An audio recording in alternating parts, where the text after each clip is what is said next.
I'm here with Di, who just won a case tournament at Shenanigans Gaming down in San Antonio. Go ahead and tell us what you did and what you played. I did go to sleep on the car ride over, so I do want to shout out my car ride, Colin, Dan, Julian, and Eric. Also, the picture of Luke sleeping, that was great, that lightened my mood. But yeah, I was going to go in this case tournament with Haven, but the car ride was hell, so I was like, turn brain off, turn card sideways. Hell yeah. Go ahead and show us the deck list. Sure. Oh, actually, do you have any other shout outs of people who aren't here? Oh, shout outs to Tyler Trevino. Colin borrowed my Abyss list, which I still think is better. But Tyler let me borrow this just in case I wanted to play Abyss today. He has a couple of differences in mine, but his cards are shiny, so I think that played a big factor. Hell yeah. All right, well, let's get going. All right, so we have 3 Ambling Wraith. Pretty standard for most of this. Burn cards. I didn't get to burn someone for one game today, but it did come in. I drew these a lot. I never got to do the Ambling Wraith and Skeleton combo, but that's fine. Usually when I see both of these at the beginning hand, I still have to put a 1 body on the field. So you basically play one of these, and hopefully you draw another one because you want the burn. Because it's pointless if you draw 2 burns. Goblins, standard. You just need 1 bodies to add early pressure. Pretty standard. Yeah, soul conversions are really nice, especially in Abyss. You select 1 card in the field and destroy it, draw 2 cards. It's a quick play, so 1, you can do it on whatever they're destroying if it's a low health and they're not going to do much, or a ghost. I just never saw it all today, but I would have loved to see it. One question on the soul conversion. On your list, you said this isn't your list. Would you be running 3 in your list or stick to 2? I would stick to 2. I would stick to 2. I think 3 is a little bit too much. Gotcha. Mini Soul Devil. This card came in a lot today. It's one of the newer cards in set 2. It says whenever a follower on your field evolves, deal 2 damage to the enemy.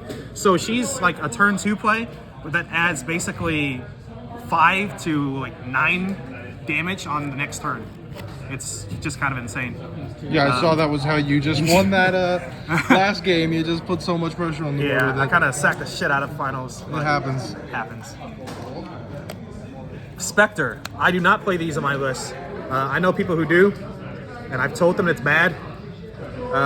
These did not come up once today. They've been bricks a couple times, but I understand. I don't think they're that bad. I understand going into a Soul Dealer or a Shenlong or something like that. But all I saw was aggro today. The only time this would have came up was Aurelia, but I played around Aurelia by trying to just burning turn 5. I don't think anyone has established Aurelia and win went past turn 6 against me.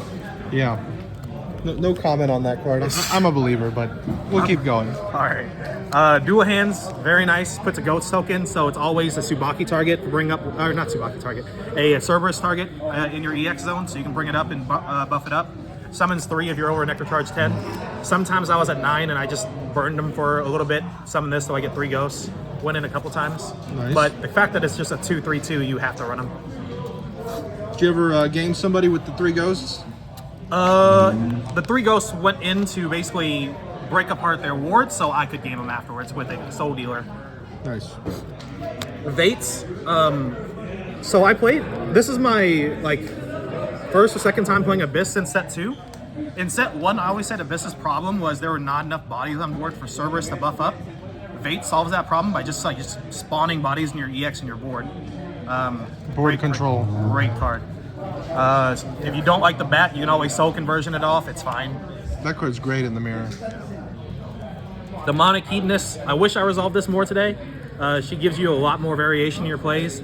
I mean, she's basically a 4 damage swing on turn 3 if you summoned her on turn 2. But you just get to draw and pick your bad card, put it in the graveyard, charge your Nectar Charge, and possibly get cards for later turns. Like Abyss has problems with recursion. It kind of helps that. I know you're not gaining cards, but you're choosing cards that are more value later on. Nice. Phantom House. Everyone knows what Phantom House is. It's one of the most cost-effective cards of the game. 4 ghosts, split damage to kill your board, or just 4 to face on turn 3. Always amazing. The only problem I see with it is with cards like Hedonist, Vate, and the new girl that burns for 2, the Soul Devil. Your board is kind of clogged most of the time, so I wouldn't run it at 3, and that's the only reason why I wouldn't run it at 3. Nice. Burn cards, of course, 3 and 3. There's no choices between that. Like people are going to try to ward up against you late game with Shenlongs and Aurelias and things like that, veteran Lancers, and you just need your burn cards. You just play around their wards. How many times did you game people today with those? Probably like I played probably like what 8 games today. I gamed people with burn probably like 5 or 6 games. Nice. Play from Necromancer. This is actually the bestest card in the deck. I think the best 3 evolve in the game. It's basically 7 damage on a 3 evolve. Like it's kind of amazing. Just spawns bodies. There is one difference between this list and mine that I'll probably change thanks to Trevino, but best card in the deck. Whenever I see like 2 of these in my hand, if I see like any kind of 1 cost in there, I keep it. I don't care about anything else. Soul Dealer's at 2. My list had him at 3, and I don't think 3 is wrong, but 2 is good. 2 is less cloggy. A lot of times, again, the point of the deck is to kill your opponent as fast as possible. And Soul Dealer, even though it's a 6 cost, a majority of my games ended before turn 6, to be honest. And then Cerberus, best card of the deck. Last farm went, or my favorite card. Super shiny. And super shiny. Tyler Trevino. And I don't know, she has more bodies to buff. She's amazing. I buffed with a Soul Dealer for semifinals. Get game, burned hit like a bell ringer or something like that, and just like put 9 on a Soul Dealer and swung. I think that was semifinals or finals or even quarters. I don't remember. She came in a lot. Insane. Extra deck or evolve deck. You got 2 Hedonists. Again, she gives you variance in the deck. Whenever she comes out, it's basically a 4 swing, and you burn for 1, so she triggers your Sanguine. Her effect is if you triggered Sanguine this turn, you draw a card, discard. Vate, you have more board pressure, you have more variation in your Cerberus plays. For Cerberus is alive more than half the time. I feel like last set Cerberus was alive maybe like 20% of the time. Because you could just play around Cerberus, now you can't as much. Play for Necromancer at 3, not at 2, because now we're running 2 Soul Dealers. You're going to play for Necromancer at 3. She just adds so much pressure early game. If for some reason you saw 3, I don't see a reason why you should lose the game. That's insane. 3 Necromancer. 2 Cerberus, of course, and then the 1 Soul Dealer. Nice. All right, man. Well, how'd you feel about the deck overall? You think it's doing good this set? I think it's doing good. I think a lot of people are playing it, and a lot of people are going to prep for it. Same thing with Sword. Something should be the best deck of the format, or something is perceived as the best deck, and you walk into the room and it becomes not because people are overplaying for it. But it's going to be good. If you high roll on this deck, there's very few decks that just outpace it.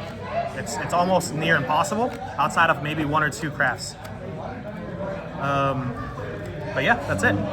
All right. Well, thanks, Di, and thanks everybody for watching.